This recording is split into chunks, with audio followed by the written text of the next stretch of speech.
Good morning, everyone. Hope you're well. Welcome to our virtual opera conference, our fall conference. We're so excited to see you, be with you today, even though we really can't see all of you. And for those of you who requested an acapella, our Star Spangled Banner, it's not going to happen, so I apologize right up front. On behalf of the Opera Board of Directors and staff, I would like to welcome you to our 2020 Fall Conference. Again, like I said, we're so excited to put this on for you. We're so fortunate to spend this time with you, even though we're not able to be together in person, which many of us would prefer. We are happy to share this time with you in our new virtual world, and we're all kind of getting used to it. We're excited to share this experience with you, and we are sure you will enjoy it no matter where you are today and tomorrow. I would like to thank the opera staff for their ability to adapt and for the work they put into this event. So thank you, Anita Allen, Melissa Fannin, Rhonda Jacob, Scott Marks, Sonia Summers, Pete Thompson, and Christine Tavel. I'm so proud of our team and what they have done to put this event together, and I appreciate their dedication to Opera's mission. I want to give a special thanks to the Opera Board. They have been so dedicated to Opera's mission throughout this unbelievable pandemic. And I couldn't imagine trying to navigate this pandemic without their support and guidance. So, Opera Board, thanks for your hard work and your support. And I want to give a special thanks to all of you, our members. Your active participation through all the phone calls, updates, it's just really been amazing. And many times, just when we needed it, the Opera team needed it, you came through with a note of appreciation for our work. Thank you for your patience, your support, and dedication to the work you do and the people you support. We just have a few housekeeping items to go over with you. You know, normally when we meet in person, there are several things that we have to go over about the facility that we're usually in when we're there in person, like where the bathrooms are, where you can find snacks. So let's review some of those things. Bathrooms are right down the hall from you, I'm sure. They may be upstairs, they may be downstairs. I don't really know where your bathroom is. If the temperature in the room is too hot or too cold for your liking, get up and do something about it. Grab a blanket, open a window, change the thermostat, just get it done. Snacks are either in your desk, the cupboard, or the fridge. The quality of the snacks may vary depending on your location. Don't complain to us about them. And our happy hour today is 3:45. Yours can start whenever you want it to, I suppose. There's really no way for us to know, so have fun. So some real housekeeping things.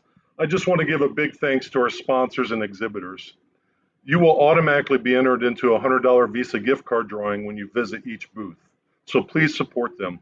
We couldn't do this without them.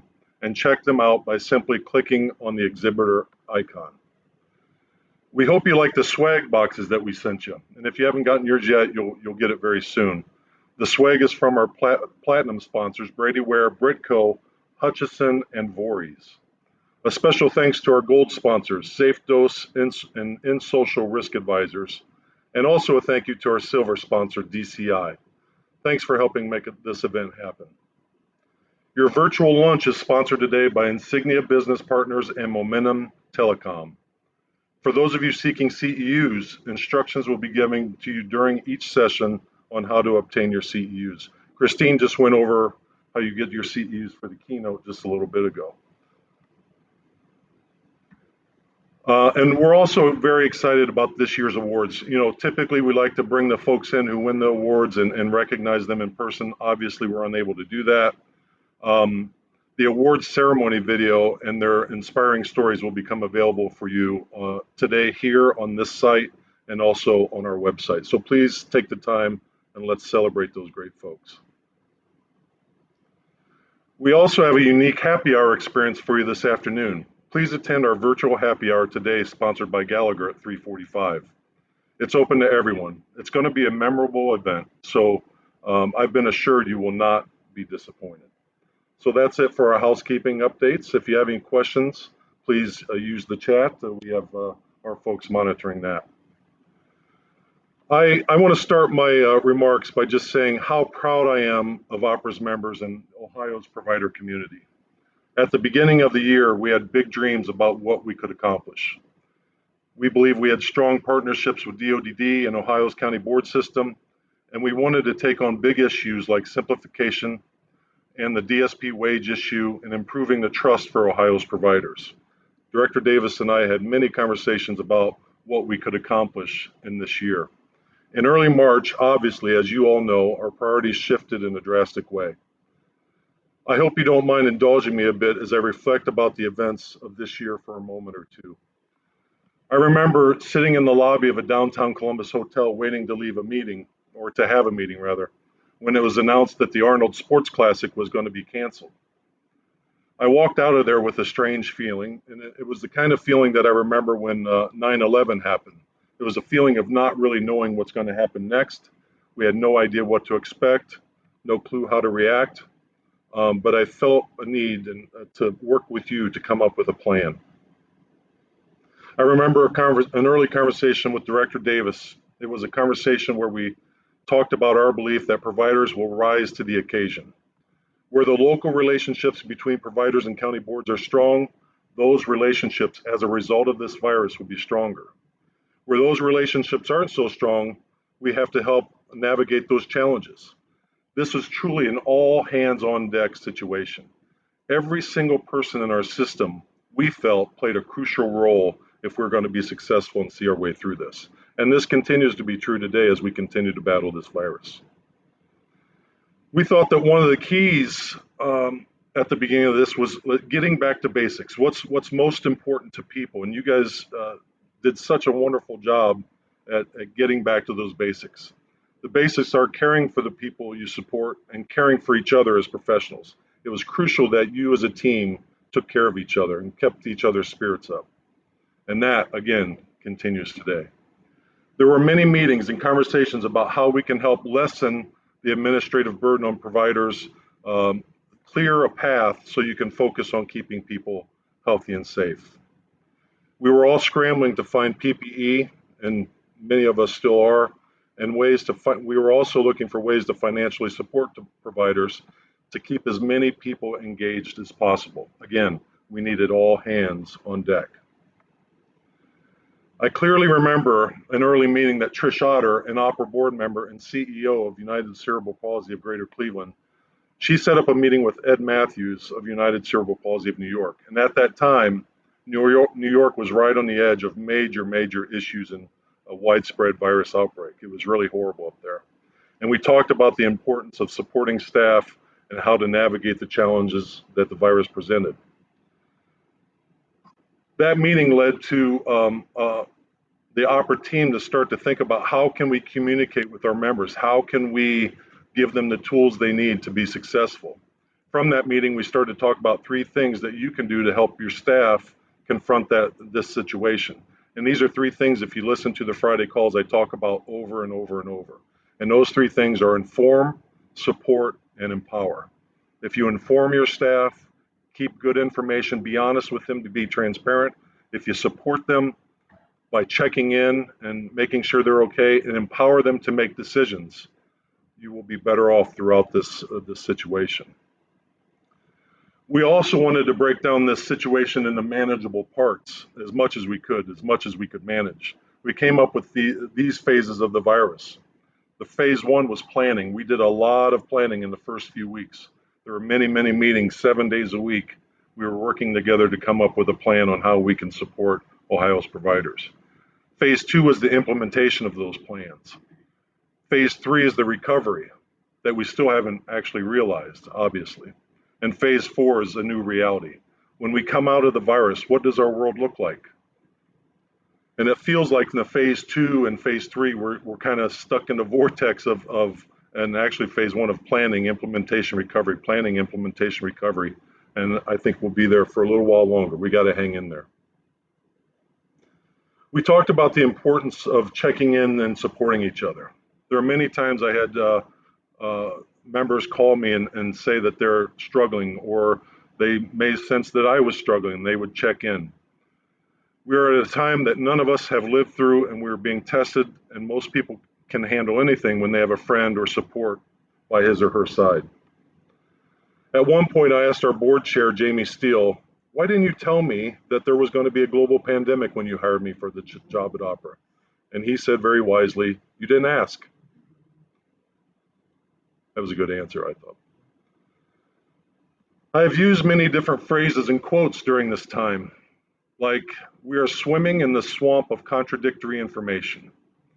We should stop trying to make perfect decisions during a perfectly imperfect situation. Never let a good crisis go to waste. And my personal favorite, 2020 kind of sucks. All kidding aside, this has been an extremely difficult situation to navigate. Beyond the stress of trying to hold your teams together, there's the stress about your personal health and whatever challenges your family and friends are going through. Many of you are struggling to navigate another day. Many of you are struggling with both mental and emotional fatigue. You're struggling to find staff. It's challenging to support the staff that you have, and you may be struggling on how to keep the spirits of the people you support up and alive. And unfortunately, many people have been severely impacted by this virus. Many have lost their lives and continue to fight illness. At this time, I would like to ask you to take a moment or two to remember those who have lost their lives, who are battling the serious illness, and also reflect on what we are thankful for.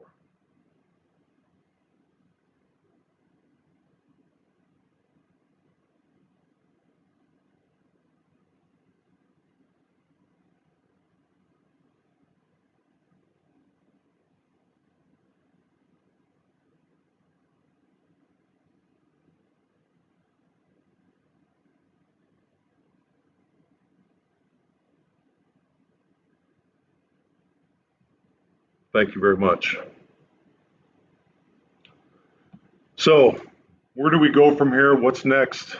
That's what we're all wondering. How does opera play a role in your life? And we're so honored and blessed to be a part of your life. I've been thinking a lot lately about opera's community. You've heard me say it on the calls if you join us on Tuesdays and Fridays. I think the opera as a community is the best way I can describe the vision for what we can do together. The definition for a community is a feeling of fellowship with others as a result of sharing common attitudes, interests, and goals. I've been working with all of you to establish those common attitudes, interests, and goals. In many ways, we have to come together as a community of providers under the OPRA umbrella. That's the best way we'll realize success. We are a community that knows what it means to appreciate and share the gifts we were given. And we've definitely shown that when we can share our gifts, especially during a time of great challenges, great things can happen. We're a community that knows what it means to be a good partner. All of you have reached out to each other and taken care of each other. You may even have competing interests in your communities, but you still take care of each other. We are a community that examines our system and the role we all play in it. It's a great time. We can use this as a springboard to take on the system reform that we talk about, and we have great partners to do that. We all play, just like we've all played an all hands on deck role with the virus, we all play a crucial role in improving Ohio's DD system. Earning trust, building that community, and doing great things will all make us stronger. And we are a community that steps up when challenged, and you have proven that during this very difficult time. So as we wonder where we go from here, it is good to reflect on the things we can celebrate. Once again, we get to celebrate the hard work and dedication of amazing direct support professionals. We should do that every day, regardless of the situation we're in. As predicted, providers have stepped up and kept people healthy and safe. This is still going to be a challenge with the latest surge and whatever we're going to be facing, but I believe we can do it. This situation has highlighted the importance of the positive relationships between frontline professionals and the people they support, and how important it is for teams to support each other. There are opportunities to take a fresh look at our system, relax, eliminate the things that get in the way of great services and the things that get in the way of the relationship between the frontline professionals and the people you support. We have shown that providers can take care of business and be trusted, but the work still continues. We have learned that when situations feel like they are beyond your ability to cope, we can always fall back on the basics. It's always good to go back to the basics, the fundamentals of what we do. And we know the basics are what it means to care for another human being. That's what we do. We care for other human beings. And how we do that is we show compassion, support, and empathy. We have big challenges ahead. We have to seriously tackle workforce issues. We have to address the appropriate compensation for providers. We have to take a fresh look at interactions between providers, county boards, and providers and DODD. And we have an opportunity to transform our system for the betterment of everyone in our system, especially the people we support and those frontline folks who support them. We don't need to overthink taking on these challenges. We know in our hearts and souls and our minds what we need to do. We just need to be good people taking care of each other, looking out for each other, making sure that we are okay. We need a good practical approach to advocacy and great system partners to buy into our vision. We are proud to be a part of this community. The OPRA team is honored to work with such great, determined, and beautiful people like you. We believe in each other and we stick together. Together we can really achieve amazing things. I am so proud of all of you. Thank you for what you do, and we are proud to support and serve you. I want to introduce a special guest we have with us here in person today. I talked earlier about the need for valued partners in our system, and I think DODD Director Jeff Davis is one of those valued partners. He is for sure. He is obviously no stranger to any of you. I have known the director for nearly 20 years, and in those 20 years, he's always had a calm and steady approach to whatever is facing him. Back in the day when we were involved in the redesign of the waiver system, introducing 15-minute billing units, which everyone was so excited about, it wasn't a popular thing, but I remember Jeff always being there to calm the crowd many times when we were doing training. Throughout this pandemic, Director Davis has been a thoughtful and steady leader. There have been many challenging discussions, and he still brings calm to those conversations.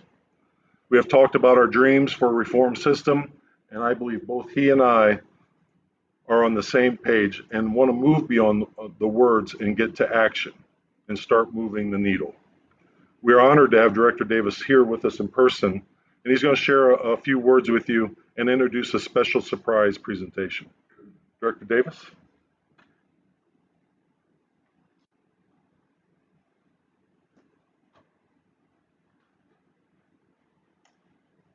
Pete, which way am I going? Thank you so much for those comments, and thank you for your talk, because I thought it was absolutely spot on to center point on this, and everything you said is like, well, Pete, that's what I wanted to say. Those are the things that so I think you stole my comments. I'm not sure I appreciate that, but I do. It is an honor to be here. It's an honor to be here with all of you. I am sorry we're not in person. I think we all are. There are so many of you that I miss terribly, that I've not seen in such a long time, and we're going to find that time again when we're together. So I want to reinforce some of the things that Pete said with you. One is, I can't say enough for me, on behalf of our department and on behalf of the citizens of the state of Ohio, for all that you've done during this pandemic. This virus has a life of its own and has a mind of its own.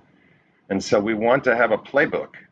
We expect a playbook always. Where are we going? But there is no playbook for this virus. And the things that Pete talked about on relationships, solid relationships, faith in one another, belief in one another, and the ability to work together has made the difference in our system, and you have overarchingly succeeded.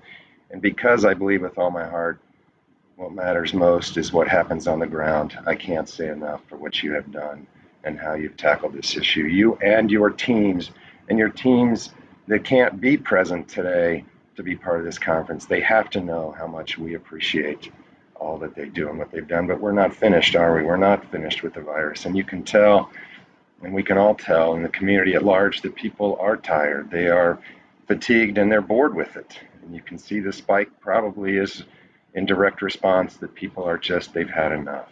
But we can't, and you can't. You can't have enough. And we've got to continue for a while. And I remember months, March, April, May, and Pete and I do talk all the time, and your team, your fabulous OPRA team. But we talked about nothing, zero, nothing, other than the COVID virus. Conversations, moment after moment, day after day, about COVID and and what we were going to do, but we always knew we wanted to do more. And so I feel over the last couple of months, even though we're still in the midst of a very aggressive COVID virus, that we know we've got time together to do more. And so I commit to you, and we commit to you, right, that we will do more, and we'll take a look at every issue that we want to take a look at, and we'll address them and we'll attack them where we can, and we'll see what we can do in our remaining, months together as we do that. So I want to say this as well. It is the basics that matter probably the most to me, because it's the basics that make the foundation that work. And so I'm always interested, and I probably end up with more questions than answers as we talk through things. I've got lots and lots of questions on how do we better serve those youth with behavioral challenges? How do we serve adults with behavioral challenges? How do we do a better job at ensuring that we're administering medications correctly? How do we do a better job at making our waivers more, simpler for you, but simpler for everybody? Pete and I have talked a significant amount about our MUI system. Again, what are we doing? Is it perception, reality? All of it. As we look to move away from 15-minute billing units, as we look to combine our level 1 and our self-waiver, but keep person-directed services, how do we do all these things well and effectively? And most importantly, how do we properly train, nurture, and support our DSPs and our SSAs?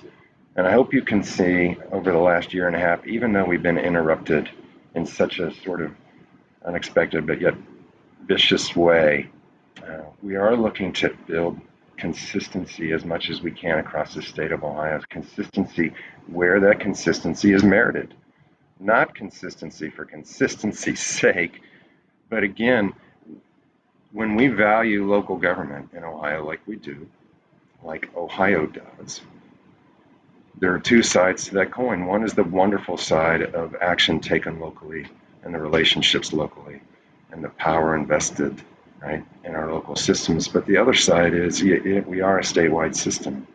And in that statewide system, we have to figure out how to bring some more consistency of approach across the state, because we are not just 88 counties. We are a state system that serves people. So I want you to know, you have to know my affection for you, all of you, and what you do, my belief in you, our willingness, mine, and our willingness to support you. I will say one more thing before I get a chance to introduce virtually a message, a special guest. But I want to tell you that we've tried really hard. I believe enough in culture that the way that we started in January of 19 was the culture in the department. And I believe you can't talk to others about how you should do this and you should do this, and you should, of course, be kinder and more empathetic. You can't do that if you don't start with the very entity that you're a part of. And so I hope that you can see we're making progress all the time. We have immense talent in our system. I see it all over. So we are blessed in that regard. I also realize that I've come to realize again, that we have immense talent in our State Department, and we want to focus our talent in the right way that supports you. That's our goal, supports you. I realize we're a state agency that makes rules and sometimes enforces rules, but there's more to it, isn't it? We are a support system because overarchingly in our system, unlike others, in my mind, in my 30 years experience, unlike many others, we are a larger family. And so we have to be mutually supportive and mutually reinforcing. So please know that it's never far from my mind, always. In fact, how are we doing? How are we doing? How are we getting better as a department? And then as we talk together, how do we all get better? How do we all get better? So we have still much to do. I know we have more time that we're going to live with this particular virus, but we can still do many other things, and we will do them together. So with that, I'd like to introduce you. We have a virtual message from you, specific to you, for you, and an appreciation of you from Governor Mike DeWine. And I think seamlessly, you'll see that now. So thank you for this opportunity to be with you. And I know we'll talk soon. Thank you.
Thank you, Director, and thank you, Governor DeWine, for that great message. I do believe we were talking earlier. I think this is the first time that a sitting governor has been involved with an opera conference. So we want to thank the Director for facilitating that message, and again, thanks to Governor DeWine. I do want to say a couple more things before we get to our keynote. At the end of the year, Opera is going to lose a key member of our team to retirement. Anita Allen has brought a steadiness to the Opera team and to the DD field for several years. Again, back in the day when I was running the State Behavior Support Work Group, I was always happy to see Anita when she walked in the room because she, like Director Davis, brought calm and a thoughtful approach to the situation. And at times that was very intense, some of those conversations we had. She was a great ally then, and she's a great ally now. As you know, Opera has been going through a number of changes recently, and Anita has hung in there. I get so many positive comments about Anita from our members, and when she announced that she was going to retire, and we've been talking about it, I have many comments wondering who is going to replace Anita. Her experience and knowledge about our system is really invaluable. On a personal note, Anita has been so supportive of me for almost a year and a half now at Opera. I will forever be thankful for that. So I know we can't do our awards in person like I talked about earlier, but we can do one. So I'd like to present Anita with this award recognizing her years of service as a provider for her support of Opera members over the years. Thank you, Anita. You want to come up and get your award? I'd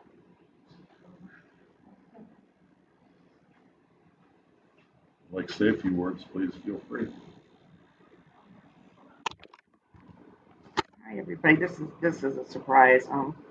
I took a job as a DSP when I was in college because it fit with my class schedule, and here I am 38 years later. I really wish that we could have had an in-person conference. I miss seeing everybody in the spring, and I miss seeing everybody now.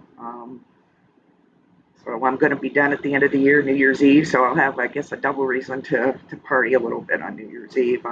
Miss seeing all of you, but I've been invited to come back to subsequent conferences, and hopefully we'll have one that'll be in person, and I can see all of you again. And take care. Thank you. It's been an honor to work with all of you. I've made some wonderful lifelong friends in this field, and I've also been involved in some pretty big initiatives, so it's been an honor.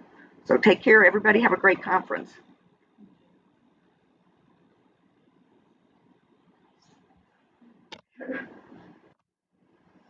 Thank you, Anita. Now it's time for our keynote speaker, April from Improv Edge. She's a senior facilitator at Improv Edge. April is the director of instructional design and a senior facilitator for Improv Edge. April received her BFA in theater performance from Illinois Wesleyan University and her MFA in directing dramaturgy. I know I screwed that up, April, I'm sorry, from Roosevelt University in Chicago. April has worked with theater companies and creative artists as a coach, director, producer, instructor, and dramaturg in LA, New York City, Chicago, and Columbus. As an educator, she teaches and directs for Columbus area high schools. She is also director and producer with several theater companies in Central Ohio and beyond. She has created specialty workshops and camps for children and youth to promote confidence, inclusivity, and collaboration. April has also taught courses in theater, humanities, and composition at Ohio Dominican University, Sinclair Community College, and Central Ohio Technical College. We would like to thank TPI for sponsoring our keynote speaker. Please enjoy this short video before we get started.